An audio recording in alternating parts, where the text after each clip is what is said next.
Hi, positive thinking இன்னிலேருந்து ஒரே ஒரு விஷயம், திங்கிங் மட்டும் மாற்றுவோம். அது என்ன தான் டோபமைன் செக்ரேட் ஆகுது, செரோட்டோனின் செக்ரேட் ஆகுது, ஆக்ஸிடான் செக்ரேட் ஆகுது, என்டார்ஃபின் செக்ரேட் ஆகுது, இது நல்லது, இது எல்லாத்துக்கும் நம்ம பாடிக்கு ரொம்ப எல்லாமே இருந்தாலுமே அந்த சுச்சுவேஷனில் கோவப்பட்டுருவோம், கத்திடுவோம், ரியாக்ட் பண்ணிவிடுவோம், பேசிடுவோம், தேவையில்லாம் வார்த்தை விட்டுருவோம். இது எல்லாமே நடக்கும், எல்லாருக்கும் எனக்கும் இருக்கும். ஸோ அது என்னென்னா இன் ஷார்ட் முடிச்சிடுறேன்.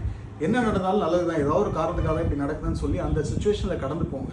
இதை கடந்து போகிறதுக்காகவோ உங்களை பேர் பண்ணுங்கள், உங்களை அந்த மாதிரி இதுக்காக சொல்லலை. ஏதோ ஒரு விஷயத்துக்காக நடக்குது அப்படின்னு சொல்லி போயிட்டே இருங்க. இது எதுக்குன்னா அடுத்தவங்களை இம்பாக்ட் பண்ணுது. அடுத்தவங்களோட கஷ்டம், கோவம் மொத்தமும் நீங்கள் கோவப்படும் போது அது உங்களை இம்பாக்ட் பண்ணி கடைசியில் நீங்கள் ஃபுல்லாக பண்ண மாதிரி ஒரு இமேஜ் கிரியேட் ஆகி தப்பே பண்ணாலும் நடந்தேன். இதுக்கு ஒரு பெஸ்ட் சொல்யூஷன் என்ன, ஃபஸ்ட்டு காம் சைலண்ட் ஆகிடுங்க. செகண்ட் வந்து பாசிட்டிவ். ஏதோ ஒன்று பண்ணுறான், அவன் கோவத்தில் கத்துறான். அதாவது பசங்க டூ படத்தில் சூப்பராக இருக்கும். சூர்யா சார் ஒரு விசிட்டிங் கார்டு கொடுப்பாங்க. இந்தாங்க வந்து பாருங்கள், இப்போ வந்து பசங்களை கூப்பிட்டு வந்து பாருங்கள். ஏதோ விசிட்டிங் கார்டு கொடுக்கும்போது அது ஞாபகம் இல்லை சார், ரொம்ப நாள் ஆச்சு படம் பார்த்து பசங்க டூவில்.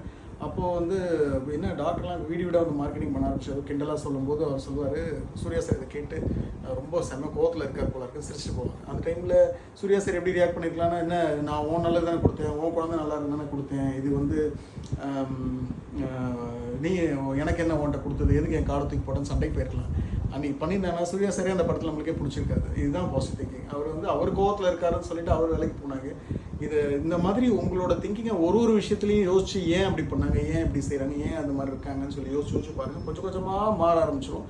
அந்த டைமில் ஒரு 5 செகண்ட் பாஸ் இருக்கும். 1 2 3 4 5 ஏன் அப்படின்னு உட்காந்து யோசிச்சுட்டு திருப்பியும் பேச ஆரம்பிங்க. இம்மிடியட்டாக அது அதிகமாக சண்டை வரதே பேச ஆரம்பிக்கிறதுனால தான். அமைதியாக இருந்தாலே போதும். நிறைய காமெடிஸ்லாம் வருது. ஒரு ரீல் கூட ஃப்ரெண்ட் அமைச்சிருந்தாப்புல ஒய்ஃபு சண்டை போடுதான் வெறும் வாய் ஒரு ஒன்றும் இல்லாமல் துணி எடுத்து வாய் மட்டும் கட்டு, 1 மாதம் கழிச்சு வந்து பாருன்னா சுத்தமாக சண்டை இல்லைன்னு சொல்லி ஸோ எங்கள் வீடியோ ஆரம்பிச்சா பார்த்தோன்னா அவ்வளோதான் இன்றைக்கி.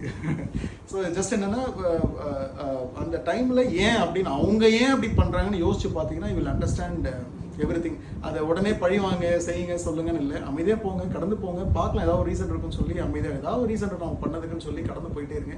ஏன்னா அந்த ஹார்மோனை செக்ரேட் பண்ணால் உங்கள் நல்லது, நம்ம ரொம்ப நாள் வாழ்வோம். அவங்க டென்ஷனில் மொத்த ஹார்மோனை செக்ரேட் பண்ணி ஆங்கிரி அட்ரினல்லாம் செக்ரேட் பண்ணி ஸ்ட்ரெஸ் ஆச்சுன்னா உங்கள் உடம்பு டேமேஜ் ஆகும். கரெக்டாக? ஸோ அல்டிமேட்டாக நம்ம தான் பாதிக்கிறோம். அவங்க கோவப்பட்டாலும் கஷ்டப்பட்டாலும் திட்டினாலும் பேசினாலும். ஸோ அமைதியாக கடந்து போங்க, முடியல இறங்கி போங்க, அது வந்து இஷ்டம். தேங்க்யூ.